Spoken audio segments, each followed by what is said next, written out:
up right here. I don't know what the hell, I don't know what I was doing there. Okay, I'm out of time, it looks like. So I'm going to kind of draw the boxy knee in there, and then I want to really, exaggerate that look right there, and then the knee, and then I want to really exaggerate this. I want this to really come like that. That exaggeration right there, which is not realistic, but it's cool looking. And then you can just bring this leg way out here like so. Do the knee.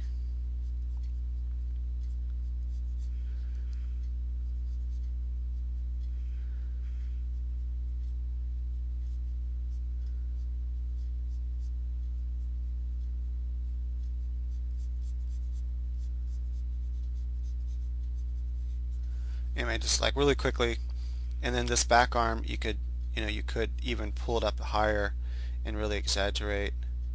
Remember, you want to draw it through, so the shoulder would be there, and the bicep and the elbow would be way up there. Bring this part coming down, which will be hidden from us, and then maybe your hand over here somewhere, and she can be holding another knife, and like a knife or something. So just like exaggerating all that really brings out the image more. Right, so then you could further, like as you begin to imagine. So notice you start from just some side view, and it could be a really boring pose like we saw here. This was a really boring pose that we saw here. Kind of just darken it in for we can kind of see it.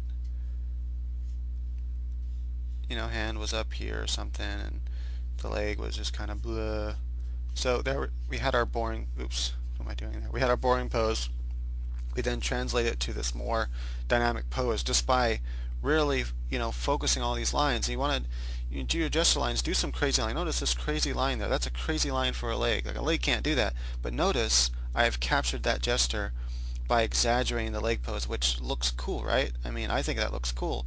And even though it's just a really quick, ugly sketch, you can really see the gesture there. So just like I did here, you can really see it. Now I can also think of further ways. How can I further exaggerate this pose or this pose?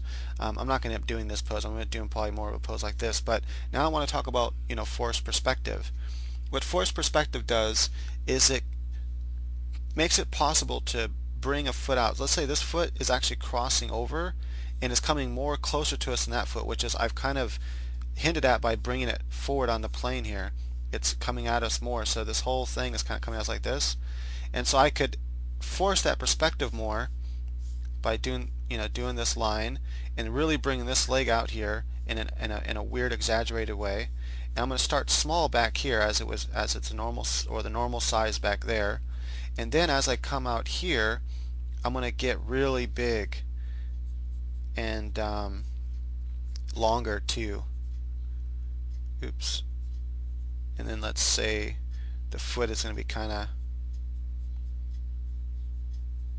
I don't have enough room, but what forced perspective would do is you would draw this a lot bigger than you would draw this back here smaller, is one thing you can do. That doesn't really work there because it ends up looking broken, so rather I'd have to keep it on the same plane, I think, to make this work. So what I'll do then maybe is just exaggerate the bottom part. But anyway, one thing we could definitely do is start exaggerating the form and lines to add more coolness.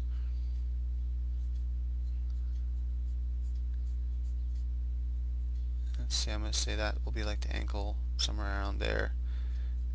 So we can really bring this foot out and make it really big if we wanted to.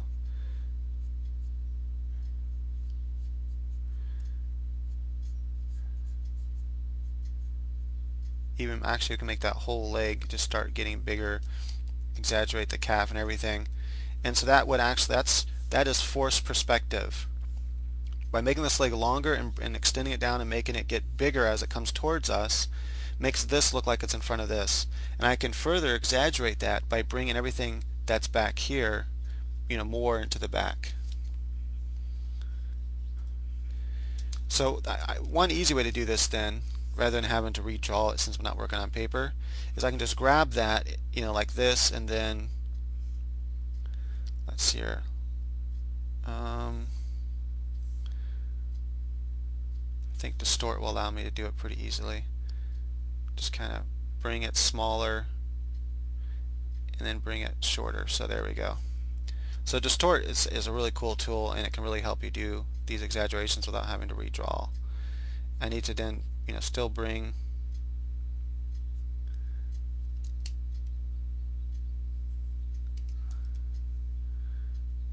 you want to make sure you never leave out the knee when you're drawing.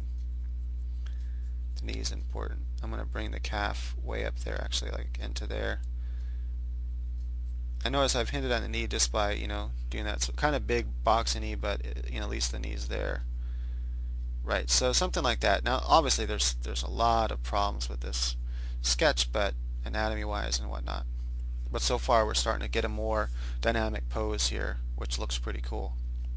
I really like this, that gesture line, oops, goes like that. That gesture line's cool, and it kind of matches the one down here a little bit, or they go well together. This kind of curved line like that, I think goes well with that curved line up there. And then you have that curve there, and they all kind of work together. So you want to keep in mind those kinds of things as you're working out a pose. So as you can see, this pose is starting to look pretty cool, and you would, I would exaggerate the shoulder here. Notice I'm really exaggerating that curve right there just because I think it looked cool. And you can exaggerate the knuckles. Oops. You can exaggerate the knuckles and everything. And then you can have probably just want to have a short part of the handle here, and then the rest of the knife would come out like that, because you wouldn't want to. She's like some type Amazon lady or something like that. So you can really, once you have a cool pose, and it's why it's good to just practice poses like this and come up with cool poses, because then you'll have this arsenal of poses to use, for something in the future. And you might want to keep these little sketches like this, because you can always reuse them in the future.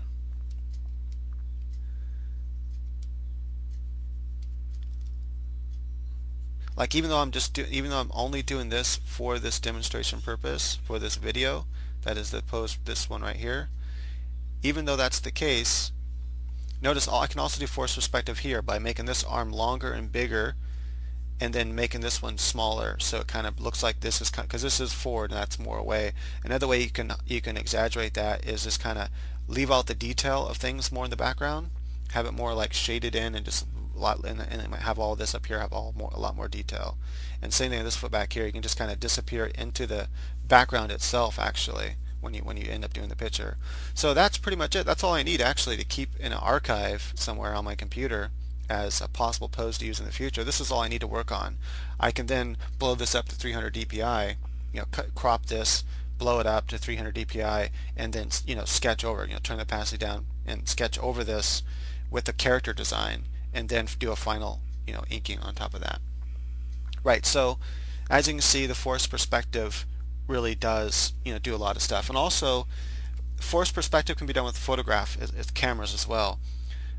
But then there's forced fake perspective. This is really an example of forced fake perspective. The reason why it's fake perspective is you can never get this with a camera. What I just did here you couldn't get with the camera, because I'm focusing on her arm and I'm focusing on her foot over here. I can't do both that with the camera. I'd have to focus somewhere in the middle, and I wouldn't get this quite exaggerated effect here.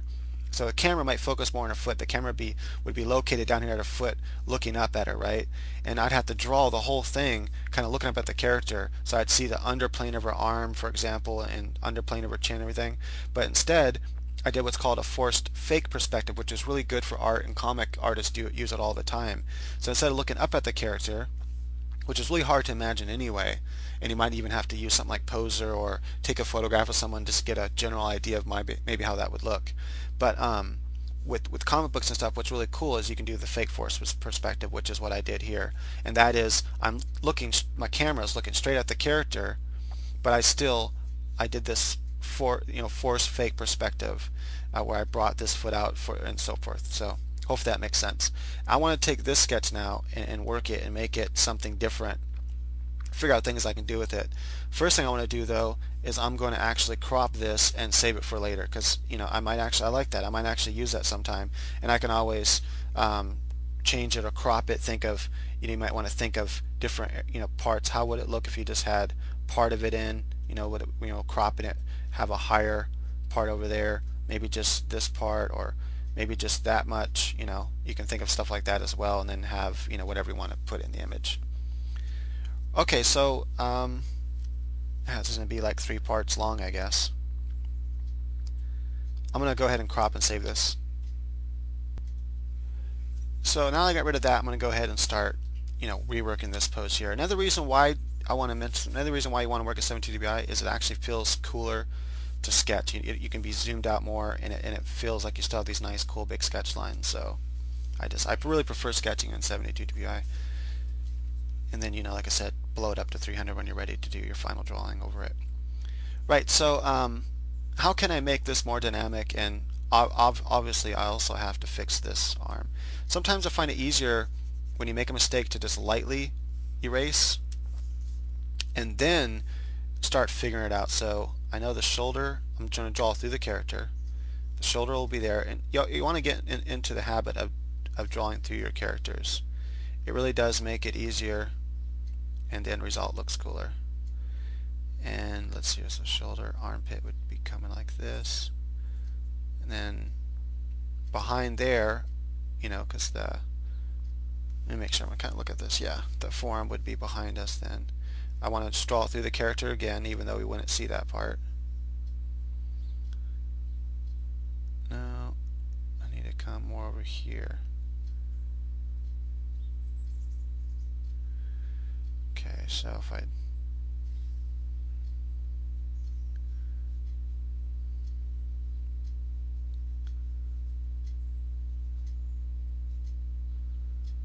just trying to imagine how this is going to look here. Sometimes it takes, a few tries before you really get it down.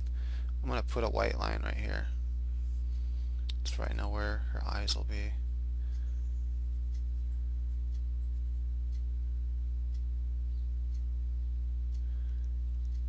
I have to think about the hand for a moment. I'm having a hard time imagining how the hand would be from this funky pose. Right, so I see why I'm having a hard time imagining it, because it's actually quite impossible from the pose she's in. So basically, if I want to do that, her whole shoulder would have to come around. So I always imagine the shoulder like this when you're looking at it from the top. So kind of a shape like that, and you have the neck that comes in here. Imagine the neck as a 3D cylinder. It just makes it easier to place where you want it. And then I have that, those muscles that come off here. Then you have your shoulders out here. So if you imagine that way, so then I know in order to get that to work, I should just erase that. Oh well. In order to get that, if I wanted to be like that, in order to get it to work, then I would have to twist her whole body here, so that instead of this being like this, I need to pull it way over here like this, and then her face would still be the kind of the same, but you would see a lot of her back coming down here like so. Her shoulder would be over here, then her arm would come out that way somewhere, elbow, whatever, and then something like that, and then I'd have the other shoulder back there. Then her arm can come up in some weird way, and then her other part would come down like this, and her hand would be kind of like this, I think, and then you would have the sword coming like that. And I can actually do a forced perspective on the sword, even to where the sword comes really big as it comes out towards us, and that might look cool. So this is another option I'm just working out here. And then I could, as her back is coming around, I can kind of twist into the front, see part of her breast, and then I can start to see like that. And then so that back leg would have to be way back there. This leg here, I'd have to really change how it comes around. Might even see part of her butt back there. I could probably really twist her hips around a lot more though. But let's see how this would work just to see for the heck of it.